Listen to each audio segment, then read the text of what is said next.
17 mwene y'ifuni bari mu mubare w'abambutse icyo gihugu bashishimura imyenda yabo. 7 babwira iteraniro ry'Abisirayeli ryose bati igihugu twaciyemo tugitata ni cyiza cyane. 8 niba Uwiteka twishimira azatujana muri icyo gihugu akiduhe kandi ari igihugu cy'amata n'ubuki. 9 aravuga ngo icyo akora ntimugomere Uwiteka kandi ntimutinye bene icyo gihugu, tuzabarya nk'umutsima bagifite ikibakingira kandi Uwiteka ari mu ruhande rwacu timubate. Ejo twarimo turaganira hejuru y'imitekerereze y'abatsinzi cyangwa se gutekereza kw'abatsinzi. Yego. Kugira ngo twashatse kugaragaza ko umuntu agizwe n'ibitekerezo. Ibyo twari ko tuvuga, kandi hari Imana yaturemye, yamara kuturema ikaduhumekeramo umwuka wayo, hanyuma ikaturema mu ishusho yayo tugasa n'Imana. Buriya rero dusa n'Imana mu mitekerereze. Nta kindi kintu ku isi kigira amahitamo uko uyu mwana w'umuntu Imana yaremye, niwe yashizemo amahitamo, yashizemo ibitekerezo byo guhitamo. Urashobora guhitamo kumva neza, urashobora guhitamo kumva nabi, urashobora guhitamo gukora neza, urashobora guhitamo gukora nabi. Hari igihe abantu rimwe na rimwe tuvuga ngo Satani yatugerageje, nibyo turazakundagira mu buje twari bivugaho gatoya ko Satani yaza gutera azatera ibitekerezo, ariko kandi ari n'umuryango umuntu aba yakinguye kugira ngo Satani agere ku bitekerezo bye. Yego. Ejo twarimo turaganira, twasomye mu Migani 23:7 havuga ngo uko atekereza ngo mu mutima niko ari. Dushaka kugaragaza ko umuntu asa n'ibitekerezo bye. Umuntu ndasa n'uko agenda, ndasa n'uko aterana, ndasa n'uko aba mu rusengero, asa n'uko atekereza iyo ari mu rusengero. Kugira ngo ejo twavuze amagambo agera kuri 3, twavuze ko ubudasa bw'abantu uzaburebera mu byo batekereza. Tuvuga ijambo rya kabiri ko ubusumbane bw'abantu buva mu gutekereza. Ijambo rya gatatu twavuganye ko ntawe ushobora kugera aho ibitekerezo bye bitagera. Ijambo rya kane rero nkiri muri ibi ngibi ko ibitekerezo by'ubutsinzi, gutsinda no kunesha no kuneshwa biva mu gutekereza. Gukorera Imana cyane ku rwego rwo hejuru, ngira ngo turaza kubigeraho, biva mu mitekerereze y'abantu. Ntibiva mu butunzi, ntibiva mu bushobozi, ntibiva mu byo umuntu afite, ntibiva no mu mwanya, ariko biva mu mitekerereze. Iyo abantu bumva baravuga ngo nta mwanya bafite wo gukorera Imana, oya, si umwanya ubuze, ariko habuze imitekerereze yo kubitekereza. Yego. Ubirebye neza wasanga iyo avuga ngo afite imirimo myinshi, wasanga hari gukora umurimo w'Imana, ariko afite imirimo isumbiye, ariko kubera ko we mu mitekerereze ye yashoboye kubishikira, nicyo gituma aza akorera Imana. Undi ufite imirimo iri munsi ye akananirwa gukorera Imana, kuko imitekerereze yiwe y'ubutsinzi ntirageraho. Icyakane biravuga ngo ntushobora gukora ibirenze ibyo utekereza. Nta muntu n'umwe buriya nubona umuntu arakora buriya ndazarenza imitekerereze yiwe. Ni nayo mpamvu rimwe na rimwe uzureba, ndaza kubigeraho ubwo igihe cyo gutanga uza mu bari w'abantu bamwe bavuga ngo se igihe cyose bazatanga ngo $20, ese $1 iwe ni ugutanga $50 gusa, ese akazakora ni ukuvuga gusa ngo kamuha ubushobozi bwo gukora agatanga $50. Oya, si amafaranga abuze, ariko abuze imitekerereze irenga ayo mafaranga. Ubushobozi arabufite, ariko ubushobozi adafite nubwo imitekerereze. Na kera tukiri muri Kongo nageze mbona hari umuntu wakundaga guhaguruka ahagurutse bagahita bavuga ngo buriya ngo aratanga idolari 5. ni ukuvuga ngo hari hasigaye ngo bamwite idolari 5. kubera iki? ni ukuvuga ngo imitekerereze yari itararenga aho ngaho mu buryo bwo gukorera Imana. reka dusome ijambo ry'Imana riri hano muri Luka ibice 10. Luka ibice 10 n'umurongo wa 38. ibice 10 n'umurongo wa 38 tugere kuri 34. 38 tugere kuri 38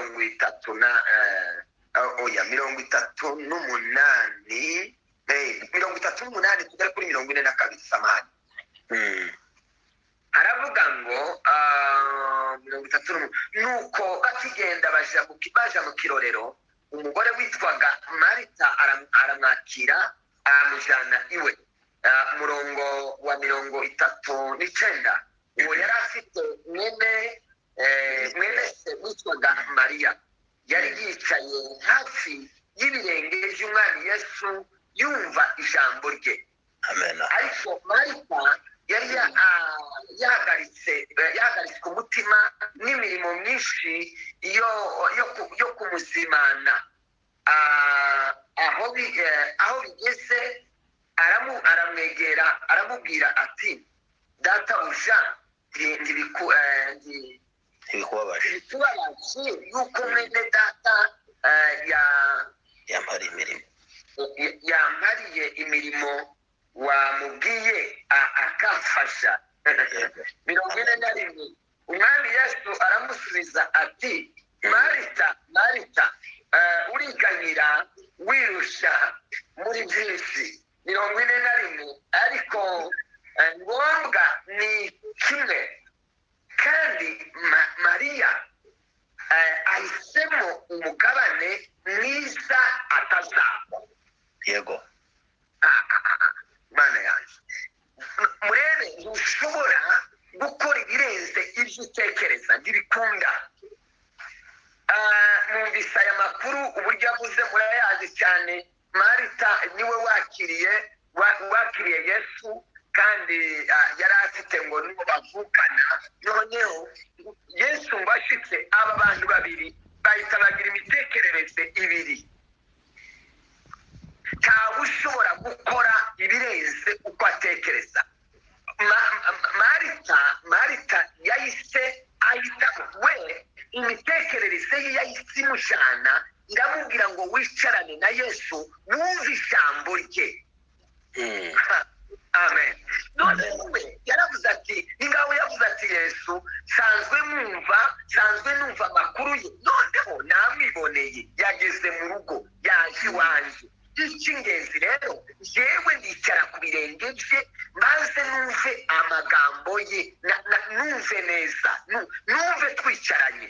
noneho uwaba we ngo ahitamo kugira guteka, kumutegurira, gusumba, guteka amafiriti, gushaka n'ibindi no kuryoshya ibyo kurya. ariko Mana ya mbega imitekerereze y'ubutsinzi, mbega umuntu uko abayeho no gutekereza. Haleluya. abantu bahisemo imirimo ikabatwara, imirimo yo mu isi ikabatwara, ubwenge bukagenda, akakubwira igihe cyose ngo ari bisi, nta mwanya urakeye. ubu ngubu se abari ahantu ubu ngubu twebwe burakeye. abantu bananirwa kubyuka ko barakora iki? ariko imitekerereze yabo ntirashobora kugeraho ishobora kubabwira amabyuke. Imana irabahaye, uyu ni umwanya w'Imana. hari igihe uyu mwanya usabura, noneho ikizakubwira ko umuntu yahisemo ibitari byo, asagira akangonongono ku mutima.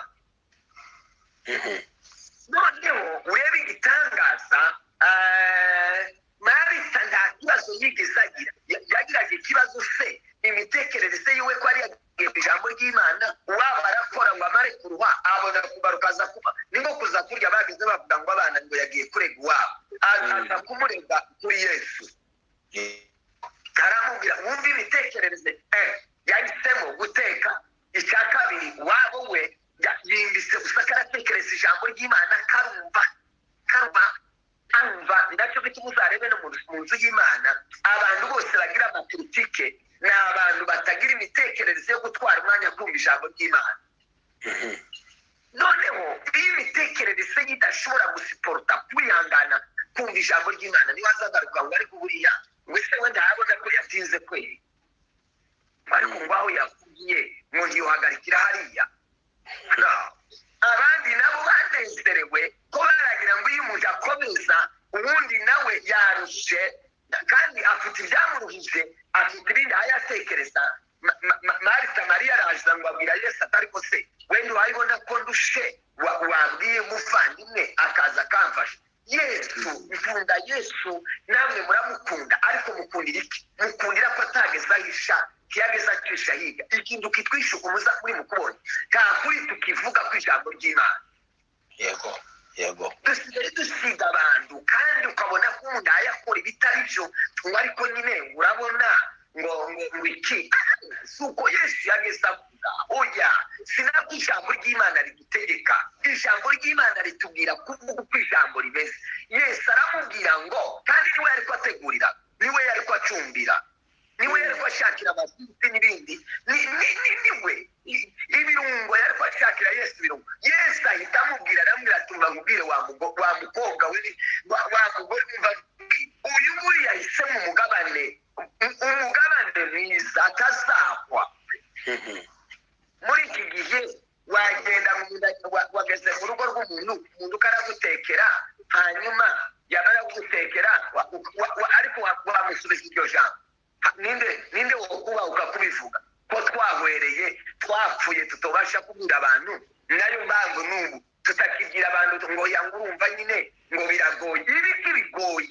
Ibiki bigoye kuki tutabwira abantu umugabane batazakwa ngo abe aribo baha umwanya?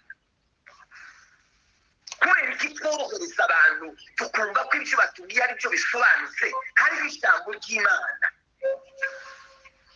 Abantu batwawe umwanya n'iby'isi birabarenga birabafata kandi yakubwira ngo niko nyine undi yaramubwiye ati ibyo wayikora bizapfa n'iby'umwanya muto ni ngaho yamubwiye ati ubuse umuntu yahisemo ijambo ry'Imana nawe wahisemo guteka. Ushobora gukora birenze ibyo utekereza ntibikunda. Uzakora ibingana n'imitekerereze yawe. Uzicara ngo wumve ijambo ry'Imana kuko imitekerereze yawe nicyo yishimira. Uzaha ijambo umwanya kubera yuko uzasoma ijambo uzigituma ijambo ry'Imana uzigituma usunanirwa gusoma ijambo ry'Imana ibitekerezo byawe ntibirahagera ngo iyo nsomye ngo ibitotsi bizabintwara. Ubundi se abandi bo ntibarabigira ugira ngo twebwe ibitotsi se biba hanze ntibiba mu muntu. Ndagasa naho we afite ikigega cy'ibitekerezo abandi bo byakamye. Oya, birahari ngo nta mwanya ngo nza mbona reka abandi nabo ntibawubona. Umwanya turawufite twese ni amasaha 24. Nta mukene ku masaha, nta mutunzi urenze uwundi ku masaha. Uyu ni umugabane Imana yaduhaye twese tungana. Bibiliya iravuga ngo turebe uburyo tuwukoresha kandi tuzabibazwa. Bibiliya iravuga ngo tuzabazwa umwanya uburyo twawukoresheje. Imana izawutubaza. Amena. Kubera kunanirwa gusoma ijambo ry'Imana nuko imitekerereze yawe itarakubwira akamaro ko gusoma ijambo ry'Imana. Kubera iki gusenga byakunaniye ufata iminota 5 bikakunanira iminota 20 ukaba wananiwe? Nuko imitekerereze yawe itarakubwira ko gusenga ufashe isaha bigira umumaro. Yesu niko yabwiye abigishwa, yarababwiye ngo ese ngo munaniwe no gutanga isaha imwe? Ni ukuvuga ngo umwanya muto buryo ubaho, umwanya muto ubaho wo gusenga ni isaha imwe. Umwanya wa nyuma wo gusenga ni isaha imwe. Naho iminota 10 yo minota 20 30 buri ubusa n'utasenze kuko ngaho bivuga muri Bibiliya nitwe twiyorohereza. Buri uzi ko ari ibintu tuvuga bitari muri Bibiliya tuzana kandi abantu bakabihindura ngaho ari Bibiliya. ngo ntacyo bitwaye ngo umwanya wose ngo urakwiriye imbere y'Imana. Byanditse hehe? Sindahabona ariko erega ibintu byose tuzemezwa n'ijambo ry'Imana. Yesu yaravuze ngo isaha imwe, yabwiye abigishwa ngo se ubundi mwo kwihangana ngo musenge n'isaha imwe? Erega ibintu byose turabitozwa.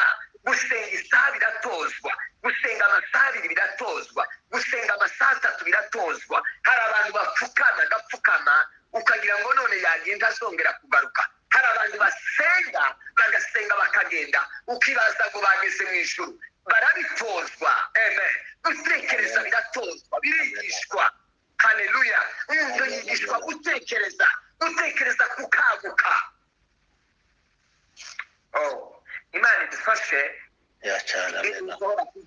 Umuntu ndashobora guhindura ibintu gusumba imitekerereze yiwe. Tuzahindura ibintu muri wewe ngo ubihindure bitaresha ibitekerezo byawe. Oya, ntibikunda.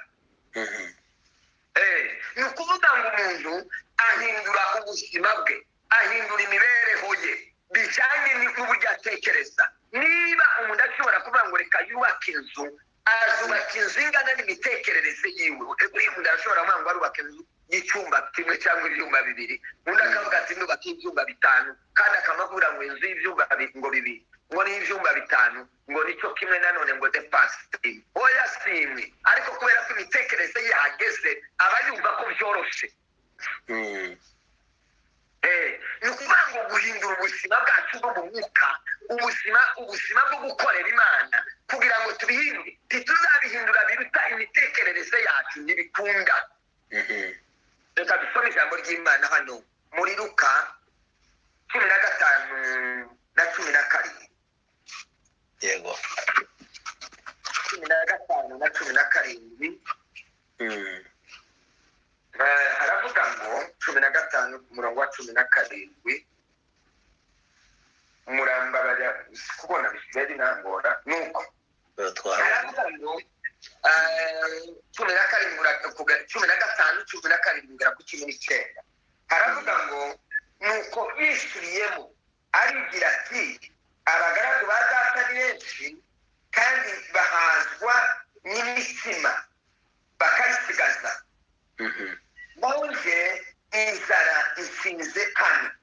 Reka mpaguruke uje kwa data mbwire data nacumuye kuyo mu ijuru no mu maso yawe. Murongo wa 19 ngira ngo ntibikwiriye kwitwa umwana wawe mpaka mbe k'umugaragu wawe. Yego. Narivuze ngo umuntu ndashobora guhindura ibintu gusumba imitekerereze ye.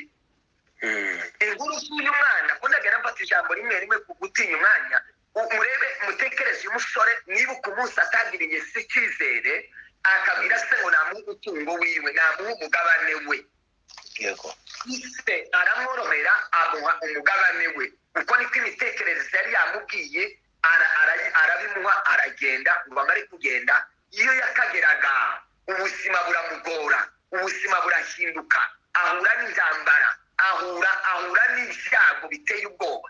Buriya nicyo kiza gituma ubona hariho abantu bamwe baza bagenda bakaja mu ndege nke, bakagenda burundu kugira ngo uzamubwirize ngo nakwese ko wananiwe kutagisenga, kutagikorera Imana, wagarutse wahindukiriye Imana. Isensi yanjye byagenze gute kuguma kwisobanura? Noneho kubera yuko imitekerereze yitaragera ahantu ho guhinduka, nicyo gihuza uvuga umuntu ntiyumve, amatwi ye ndaba yumva. Yego. Uyu mwana iminsi yamaze yose bukeye ndababwiye ngo umuntu ahinduka bingana n'imitekerereze yiwe. Afata imitekerereze ye ibona kumubwira, iramubwira ngo kugira ngo ubuzima buhinduke, kugira ngo usubire kwa so, kugira ngo usubire witwa umwana mu rugo, imvi ku mitekerereze yamubwiye iramubwira ngo kandi yari kwimuroza kwihana. Buriya nicyo bituma kenshi ubona tuvuga ijambo ry'Imana tukarivuga mu bantu, abantu bakananirwa kwihana. Uzi impamvu? Nuko rya jambo ry'Imana riba ritaragera muri we, imitekerereze ye ngo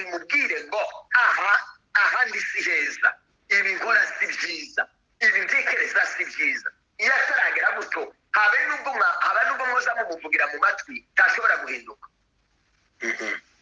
Uyu mwana se wibaza ngo hari uwamubwirije ubutumwa iriya, hari uwamusanze iriya akamubwiriza, hari ijwi ry'Imana Bibiliya ivuga ngo yumvise. Imana yavuganye nawe biciye mu ntekerezo ze, mu mitekerereze, ahita afata umwanzuro aravuga ngo reka ngari. Murabizi byakurikiye uburyo se yamwakiriye, uburyo yamubagiye. Nicyo gituma Bibiliya izivuga n'umuririmbyi yaririmbye ngo aracyateza amaboko.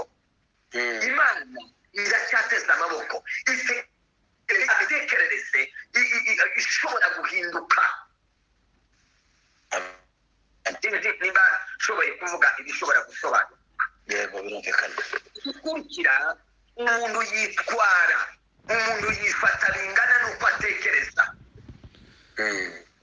Umuntu yitwara, umuntu yifata uko atekereza. Aka kantu ndabaza kukavugaho gato. Reka tubanze dusome Abagalatiya ibice 5 n'umurongo wa 25.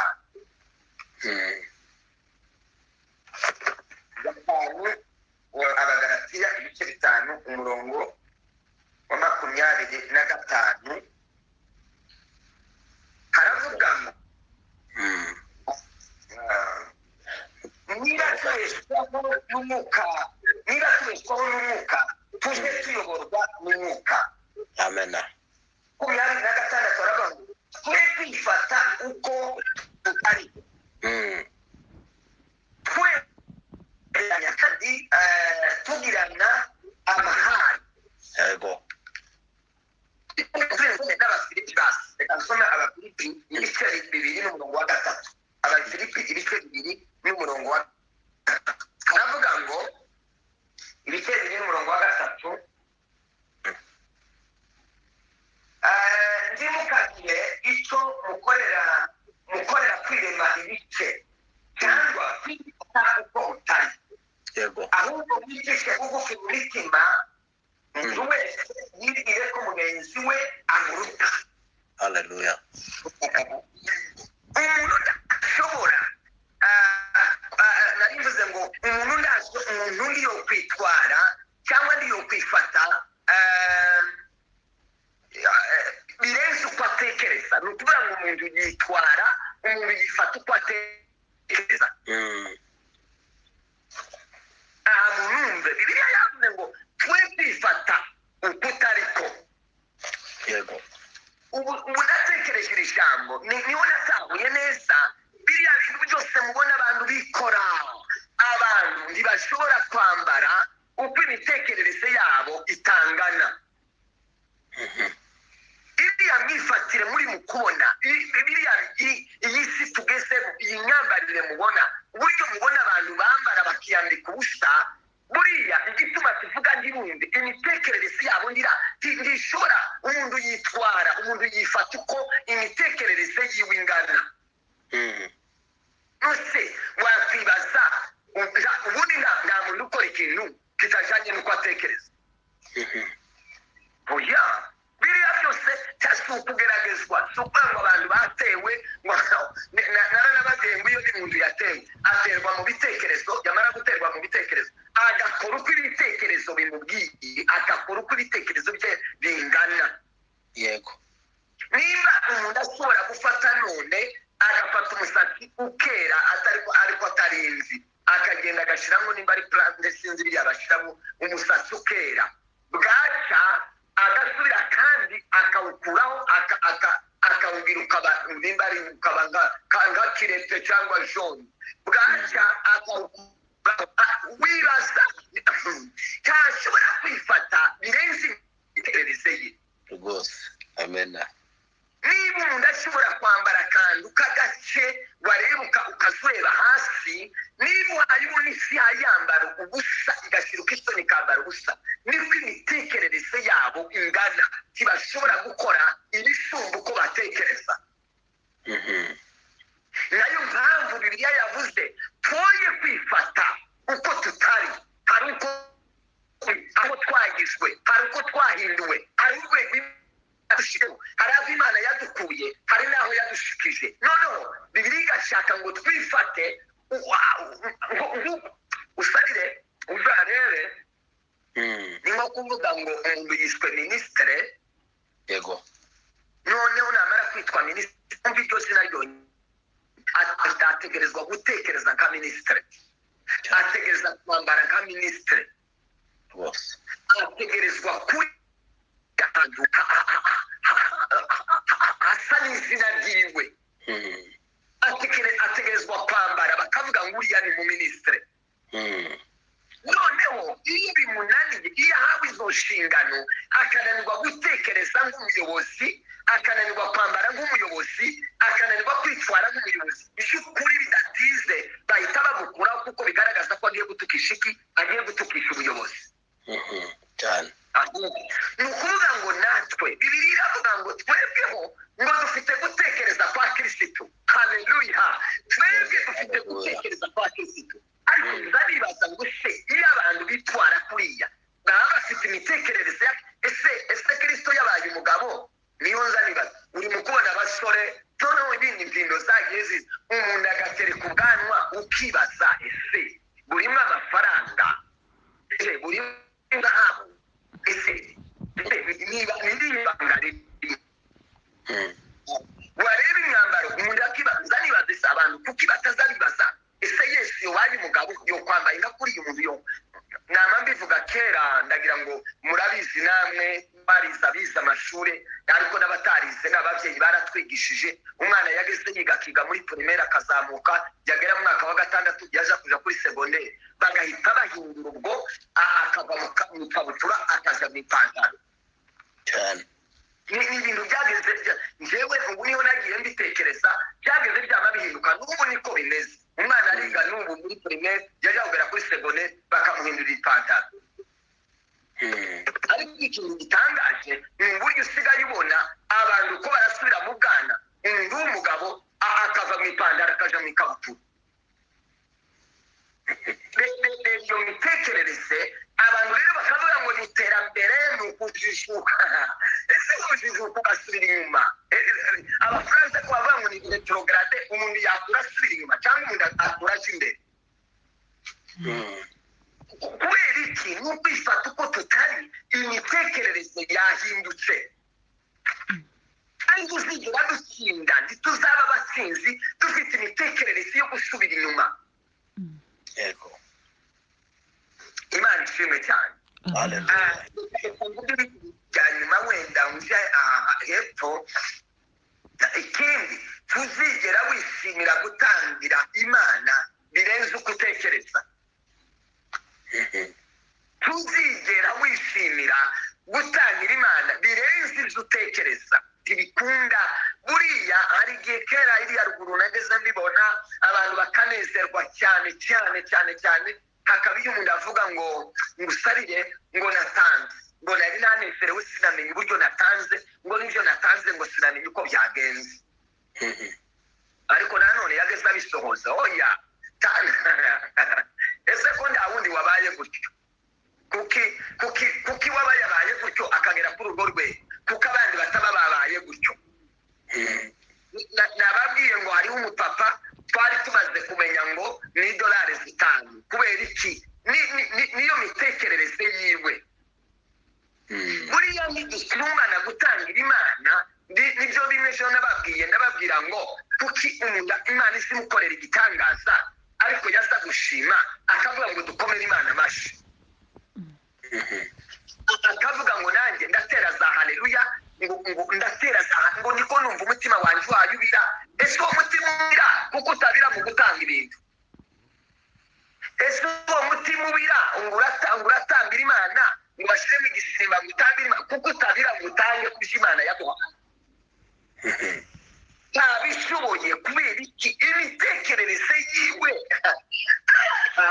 noneho umuntu akiyatekereza ngo azaba umutsinzi ntushobora kugira kuba umutsinzi uba ufite bene iyo mitekerereze yo hasi reka dusomere ijambo ry'imana yohana ibice 12:3 yohana ibice 12:3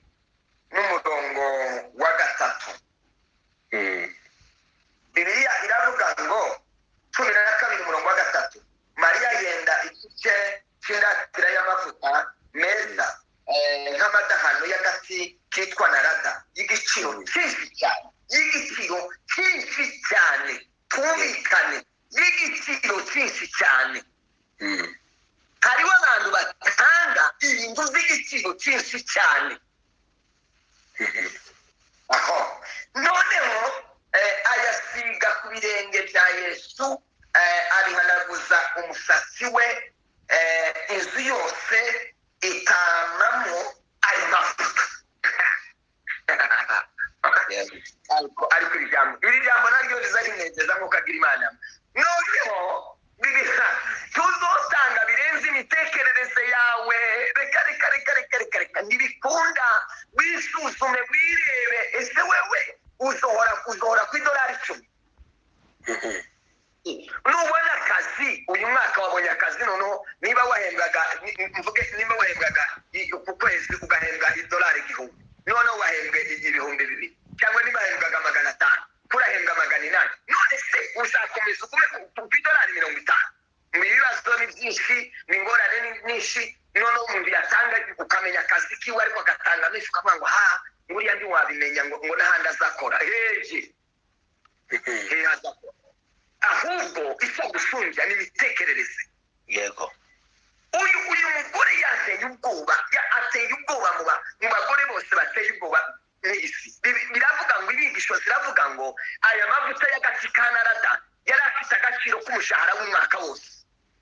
Amena. Utekereza amafaranga uzi ukorera mu mwaka, uyatekereze papa, uyatekereze mama, uyatekereze wa musore we, uyatekereze wa mukobwa we, uyatekereze mushumba. Hari ibintu nzambona nsagera imbere y'Imana, njyewe ngagira ubwoba, kabona imitekerereze yacu iracyari bugufi. Uyu mumama, aya ni amafaranga ngo yakorerwaga umwaka wose. Yarakoze ukwezi kwa mbere arayabika, ukwezi kwa kabiri arayabika, kugeza mu kwezi kwa 12. Aya mavuta y'agati ka narada yagurwaga umushahara w'umwaka wose. Uhereye mu itangira ry'umwaka, ukwezi kwa mbere, imitekerereze yiwe yaramubwiye ngo ategerezwa kugura amavuta y'agati ka narada. Ariko ndagira ngo icyo ngiye sinza ndimenya niba yarabika kuri konti, niba hari ahantu yayashiraga. Noneho ngo buke, haleluya, uyu muntu ateye ubwoba. Bibiliya yavuze ngo yari amavuta y'agaciro kenshi. Ikikubwira ko yari amavuta y'agaciro kenshi, ngo ayamenye kuri Yesu, ngo impumuro yamikwira, ikwira mu bantu bati aya mavuta nire wayazanye mukagira Imana mwe, nimenya aya mavuta ko mbabwire ikintu cy'agaciro kiza gihumurira abantu. Kiza gihumura. Uzarebe ko wari watanga ibihumura, bihumure ku Mana, bihumure no ku bantu. Haleluya. Byumvikane ku Mana, byumvikane no ku bantu. Amena. Nari mvuze ngo ntabwo uzatanga birenze uko utekereza. Iby'agaciro n'ibyo ufite. Mvuze gutyo simvuze ngo mpaka umuntu atanga umushahara. Oya, mwibuke wa mugore w'umupfakazi yatanze ibiceri 2. Haleluya. Yatanze ibiceri 2 byari iby'agaciro gakomeye. Imitekerereze yiwe yamubwiye gutanga amafaranga asigaje. Uyu mugore yatanze amafaranga yakoreye umwaka wose, arayatanga. Uyu nawe atanga ibiceri 2 ngo nibyo yari afite. Yesu aramuhamya, yabavuga ngo mu bantu batanze ngo gusumba abandi ngo ni uyu mugore, kuko we yatanze umutungo we wose. Amena. Haleluya. Yesu arabisobanura, aravuga ngo n'abandi ngo batanze kubisigara. Ubu tubyina ngo twakoze, tukaza dusaza imigeri ngo twakoze, twese dukora twasiza yandi kuri konti. Amena. Tuzatanga birenze uko utekereza. Imana idufashe, Imana iduhe umugisha. Ngaruke kuri iri jambo. Ubuzima bw'umuntu wese, yaba pasitori, yaba misiyoneri, yaba apotre, yaba umuvugabutumwa, yaba umudiyakoni, yaba umuririmbyi, yaba umusenzi, yaba umuhanuzi, yaba nde, umuntu uwo ari we wese agira imitekerereze 2 gusa. Niba umuntu aba imitekerereze 2,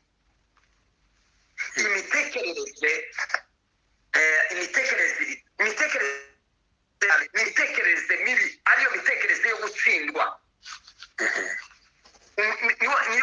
Niwo wa mbere. Uwa kabiri ni imitekerereze myiza, ariyo mitekerereze yo gutsinda, yo kunesha.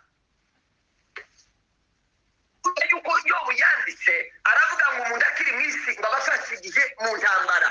Ubuzima bwacu bwose bwo kuba kuri iyi si ni ubuzima bw'intambara.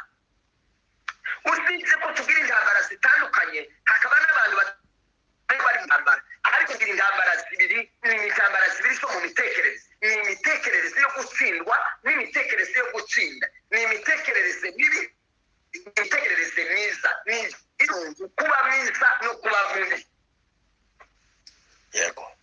Iyo bavuga ngo umuntu ni mwiza, baba bashingiye ku mitekerereze yiwe, kandi imitekerereze myiza igaragazwa n'imirimo, igaragazwa n'ibikorwa, igaragaza n'ibyo imitekerereze mibi nayo igaragazwa n'ibikorwa.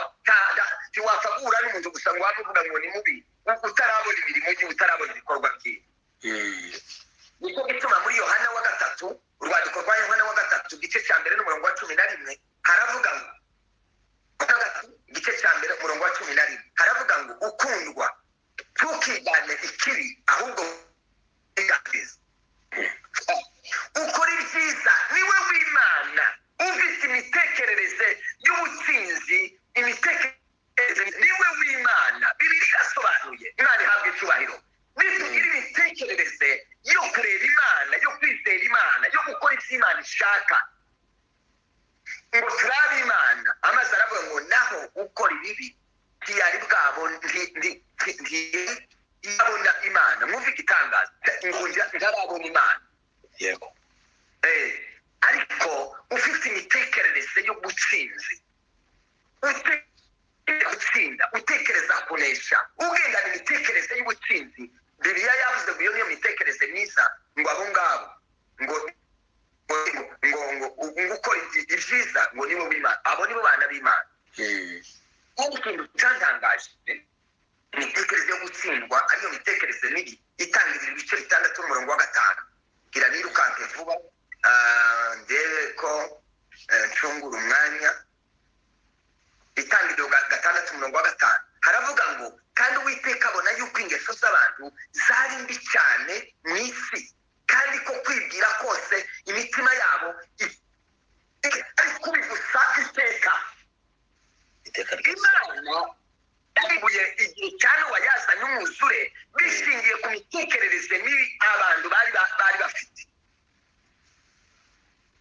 Imitekerereze yacu niyo idutera gukora neza, ni nayo idutera gukora nabi. Niyo idutera gukorera Imana, niyo idutera kudakorera Imana. Niyo idutera kumvira, niyo idutera kutumvira. Niyo idutera kubaha, niyo idutera kutubaha. Niyo idutera gukorera Imana, niyo idutera kudakorera Imana. Imitekerereze tuba dufite.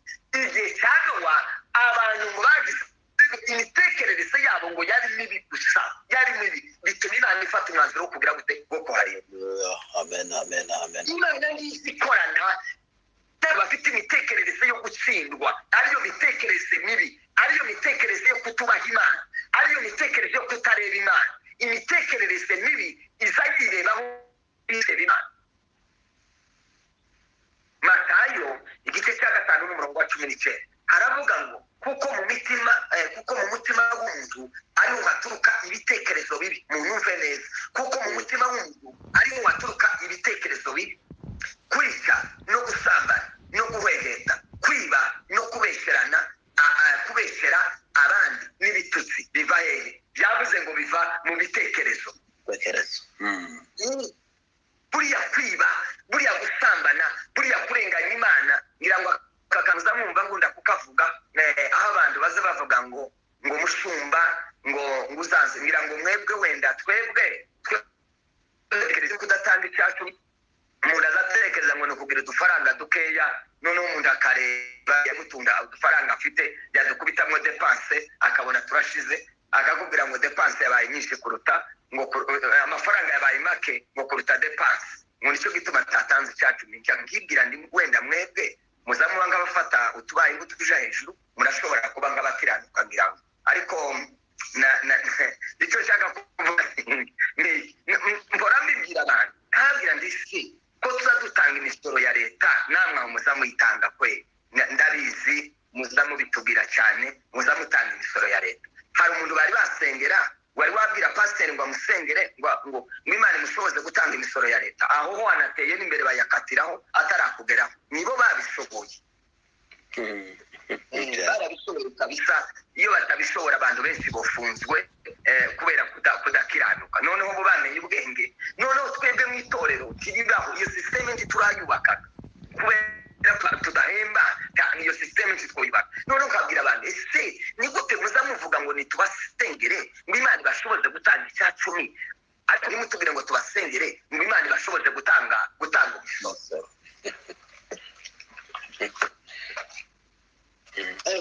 ushaka kuvuga iki nuko bariya abantu bose baganirwa n'imiterere yananiye si ubushobozi bukeya natwe tubishobora n'undi ubishobora n'undi ubikora ngo se ngo ariko hari umuntu uzi ubishobora kubera iki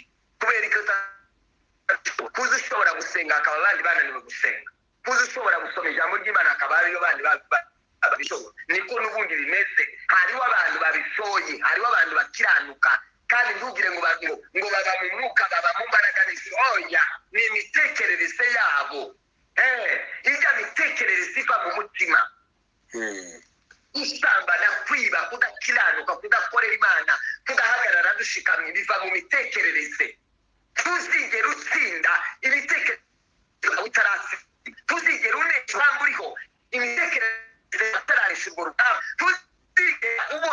tuzigera ubona urwo rugamba uzarureta imitekerereze yawe itarabinesha ubuse nagiye kwa muganga narubwira nk'akaperitije noneho ndagenda ngushye abaganga mpima ndambwira kuko barabona azamutse n'abarere ikareka batahubwo ikibazo kibi ndabwira nimba azamutse ngira tansiyo icondera tansiyo ni imitekerereze yo kujamije amen buri gihe nzatekereza kuja mu ijuru ubuzima bumvangayije ngoraniye ibyo birampagije urumva ndabwira bose kiranse sindibari urwenya ndabwira ndi ikintu cyoza amasyo ni ugutekereza kuja mu ijuru ariko ibindi ntakindi kurwara kwawe nubwo akiri ikibazo imbere yawe ukabona kirakomeye kitubereye kuba abandi bakirinze hari n'abandi bakirenze yawe ariko kubera yuko imitekerereze yawe ibona ko idatoka ntabwo nushaka uzusenge nushaka uzutuma 3 yewe amazi gayo mbese nababwira musenge muri ruzengero ari muri pisine tibikunda keretse imitekerereze imitekerereze yawe nimara kurenga aho ngaho erega gusenga ni mu bitekerezo naranababwiye ngo kwizera kuza mu mitekerereze amen haleluya ikindi cyanditswe kimwe cyo muri Zaburi 14 n'umurongo wa 2 n'umurongo ndasubira wenda umurongo wa 2 wa 3 munaza gusoma aravuga ngo Uwiteka yarebye abantu ari mu ijuru kugira ngo amenye yuko harimo abanyabwenge bashaka Imana Uwiteka yarebye abantu ari mu ijuru kugira ngo amenye yuko harimo abanyabwenge Imana ngo izireba mu isi kugira ngo irebe abanyabwenge Imana abanyabwenge ku Mana ni abantu bafite imitekerereze yo gushaka Imana amen imitekerereze yo gushaka ifaranga ni myiza ariko ni iyacu ni ibintu bizadutunga nicyo gituma Bibiliya ivuga ngo ndawokorera abandi babiri ngo Imana n'amafaranga sinumvira ngo amafaranga ni meza ariko ni ingorane ni ikibazo kitoroshe uriko murabona namwe ikiri mu kubabuza imyanya ibyo bihugu cyatumye bibura umwanya n'icyo gusenga gusa imwe iminota 40 bahe barwana nayo muriko bagira ngo niki kibabuza cyo gushaka ifaranga isiteme yo gushaka ifaranga buriya mu kwitonda mu byo gushaka ifaranga imyanya yo gusenga yobona igituma mu buri imyanya yo gusenga ni akazi muba mufite ni sisiteme y'iyo si aba natwe kutuba twigira gutya ndi mu kwibwira abakirisitu kavuga ngo aba bantu bose nzambona baterana kwa 2 bagaterana kwa 4 bagaterana ku cyumweru ubwira ngo niki gituma baterana baterana kubera ari abashomeri umunsi bapfa iyo umuntu abonye akazi maze kugendesha abatari bakeya baronga akazi kabanda baba bakabiri sinzosubira kubabona kuwa kane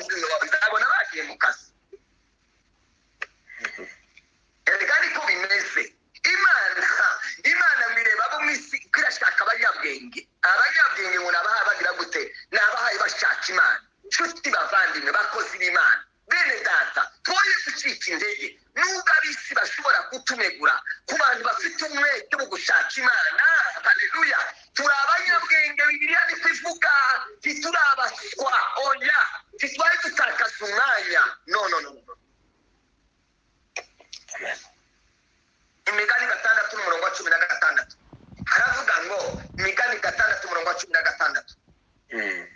wa 18 haravuga ngo hariho ibintu 6 ndetse 7 Uwiteka yanga bimubera ikizira n'ibi. Umurongo wa 18 bari bumva gusoma. Umutima ugambirira ibibi, amaguru yihutira kugira urugomo. Umutima ugambirira ibibi, nababwiye ngo mu bitekerezo niho haje imigambi mibi.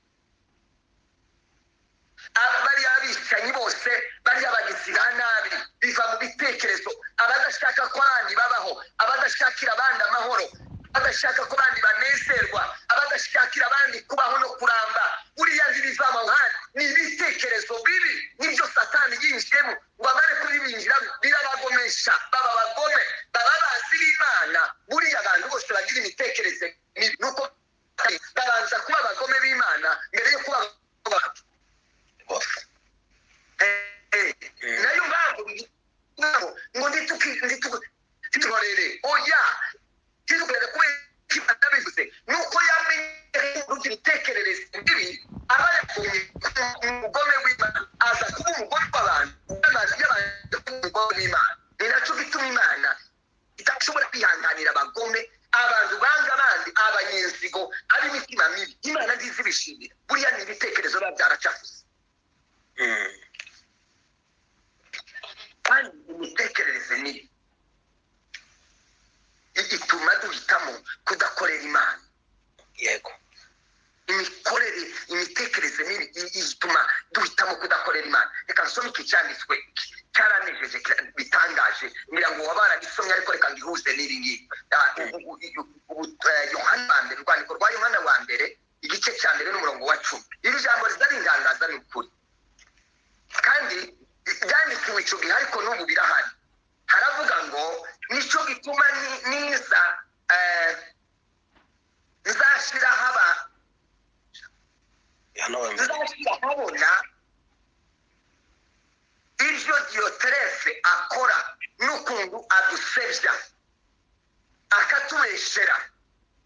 Mwumve, Diyoterefe si ibyo gusa, yanga no gucumbikira abavandimwe n'abashaka kubakira, akabibabuza ndetse akanabaca mu muryango w'Imana. Mwumve namwe, ba Diyoterefe baracyariho mu nzu y'Imana, ba Diyoterefe baracyariho mu matorero, ba Diyoterefe bariho mu bayobozi, mu bashumba, bariho mu bavugabutumwa, bariho mu bahanuzi, bariho mu bakirisitu, bariho mu ntumwa, bariho ba Diyoterefe. Ba Diyoterefe imitekerereze yabo ngo bazabanga gucumbikira abantu, banga gukorera Imana, banga gutanga, bakanabuza n'ababikora. Iyo mitekerereze ntihari, abo bantu ntibahari. Bene data, bavandimwe, ibitekerezo byiza nabyo, reka simbuke kugira ngo nje gusoze. Ibitekerezo byiza bituma duhitamo neza. Zaburi 119 n'umurongo wa 66 haravuga ngo, uje unyigisha guhitamo neza no kumenya ubwenge, kuko nizera amategeko yawe. Imitekerereze myiza iduhesha guhitamo neza. Luka ibice 10:41 n'umurongo wa 42. Luka 10:41-42 haravuga ngo, umwami Yesu aramusubiza ati, harya twavuze, Marita, Marita, uriganyira wirusha muri byinshi, ariko ngombwa ni kimwe, kandi Mariya ahisemo umugabane mwiza atazakwa. Yohana wa 3 igice cya 1 umurongo wa 12 haravuga ngo, Demetiriyo ahanwa na bose, kandi ni ukuri ubwako kuramuhamya, natwe turamuhamya. Nawe uzi yuko ibyo duhamya ari iby'ukuri. Murumva aba bantu uburyo Diyoterefe na Demetiriyo uburyo batandukanye. Demetiriyo ngo ibyo akora biramuhamya, imitekerereze yiwe, ya mitekerereze y'ituma biraguze n'igituma akora neza. Ngana ku musozo rero, twasomye inkuru y'abariya batatu 12 bagiye gutata nari kumuganira hejuru y'imitekerereze y'ubusinzi. Yosuwa na Kalebu abantu 10 nibo bagiye gutata 12 ngo bagaruka batsinzwe, barenze intambara, barenze ubugari bw'igihugu, baravuga ngo igihugu ni cyiza, igihugu kirimo amata n'ubuki, aravuga ngo dore n'imbuto twazanye, ariko baravuga ngo ariko ntidushobora kukijamo. Iyo ariko niyo yatumye batinjira Kanani. Bavandimwe, nshuti bavandimwe, bakozi bene atakurikira Yosuwa na Kalebu basenze urugamba batararujamo. Abantu bizeye Imana, abantu bahanze Imana amaso, abantu biringiye Imana batsinda urugamba batararurwana.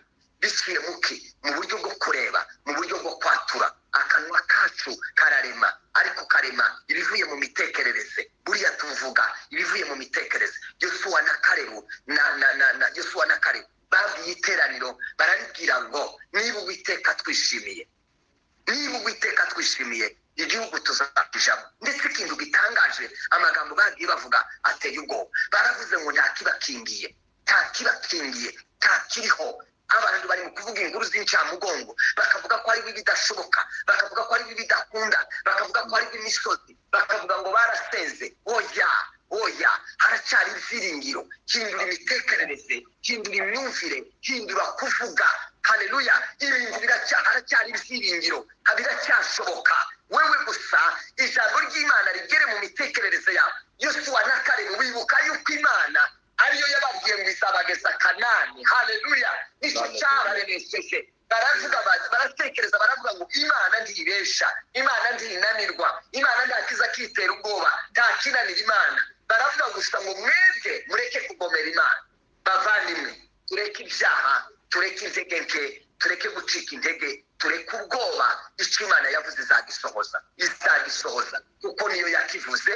Izadushoboza mu mitekerereze. Nimba duhanze Imana amaso, twoye kureba ibiduhanze ko ari binini, twoye kureba intambara ari nini, twoye kureba imisozi, twoye kureba ibihome. Turebe bw'Imana mitekerereze yacu y'ubusinzi. Dawudi yatsinze batararwana, yari avuga ngo ese uwo mwica, ntiyigeze avuga ngo nibarwana, yaravuze gusa ngo uwo mwica. Ibiri imbere yacu dufite ubushobozi bwo kubyica, gusa bisabye iki? Gutekereza no kwatura. Imana ibafashe, Imana ibaheze umugisha, kandi ijambo ry'Imana ribashoboze. Mwuka Wera niwe mwarimu mukuru, abashoboze kubasobanurira kugira ngo tubashe gukora icyo ijambo ry'Imana rivuze. Imana ibaheze umugisha. Ndabashimiye gutekereza no gutuza no kutwumva no kudutega amatwi uyu mwanya wose. Imana ibagirire neza. Amen. Amen.